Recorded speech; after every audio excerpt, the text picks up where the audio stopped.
All right, let's jump right into a major update in the high-profile federal case against the Alexander brothers. Just as this whole thing was about to go to trial, prosecutors have dropped an absolute bombshell, a new charge that really changes the entire game. So here's the deal. Both sides are gearing up for this massive federal trial. And basically, at the 11th hour, prosecutors throw this huge curveball. They've tacked on a new and very serious charge against two of the brothers. And look, this is not just some minor legal paperwork shuffle. This is a move that dramatically raises the stakes for everyone. So, what exactly is this new charge we're talking about? Let's break down the details. The superseding indictment adds one single but incredibly powerful new count against Oren and Alon Alexander: sexual abuse. To add a charge like this so close to trial is a huge strategic move. It really suggests that prosecutors think they have some powerful new evidence, or maybe they're just shifting their whole strategy as they head into court. Now, the legal language here is super specific and really important. The charge is sexual abuse by physical incapacitation. So what does that actually mean? Well, according to the indictment, it alleges the victim was in a state where they were, and I'm quoting here, physically incapable of declining participation. Basically, unable to consent or to refuse. Breaking it down even further, the indictment alleges that Oren and Alon Alexander were involved in this act way back around January of 2012. And the location is also very specific, on a Bahamian-flagged cruise ship that had already departed from the United States.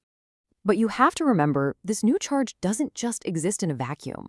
It's really just one more piece of a much larger, much more complex federal case that's been built against all three brothers. So, as a quick refresher, who are the accused? You've got Oren and Tal Alexander. They were pretty well-known luxury real estate brokers. They even started their own firm. Their other brother, Alon, worked as a security executive. These guys were operating in some very, very high-end circles before these charges came to light. And get this, on top of this new sexual abuse charge, all three brothers were already facing the original 11 federal counts. And these ranged from conspiracy all the way to stalking. So for Oren and Alon, this now brings the total number of federal charges they're up against to 12. So the crucial point here is just the sheer scope of the original allegations.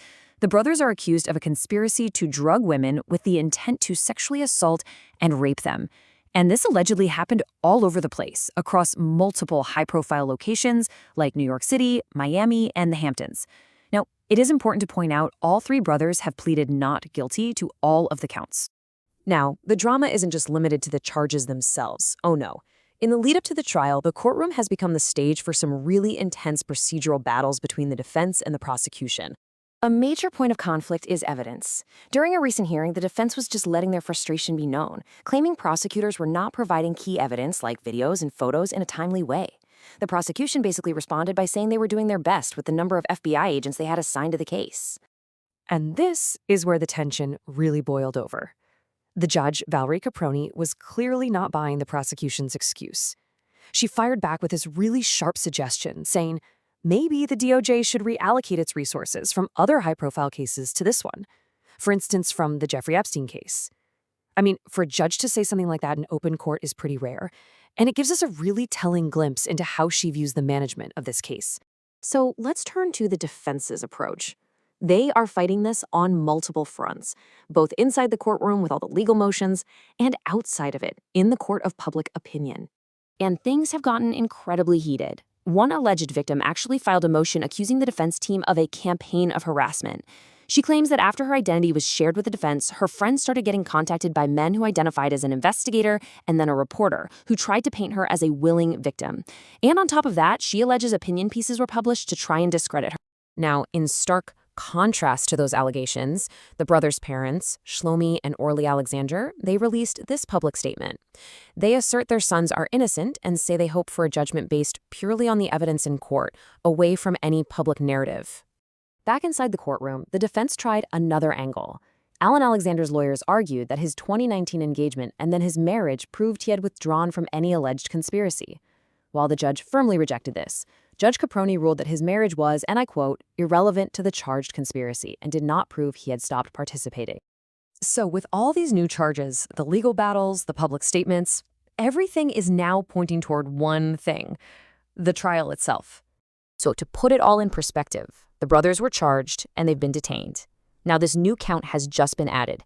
And the big date to watch is January 26, 2026. That's when the federal trial is currently scheduled to get underway. And until that date, here's a final crucial detail. All three brothers are being held without bail. They are going to remain in custody at Brooklyn's Metropolitan Detention Center as they await their trial. So, you've got serious criminal charges, aggressive legal tactics, and this fierce battle over the public narrative. As this all heads toward a jury, the question isn't just about guilt or innocence anymore, is it? It's really about which story the jury is going to believe.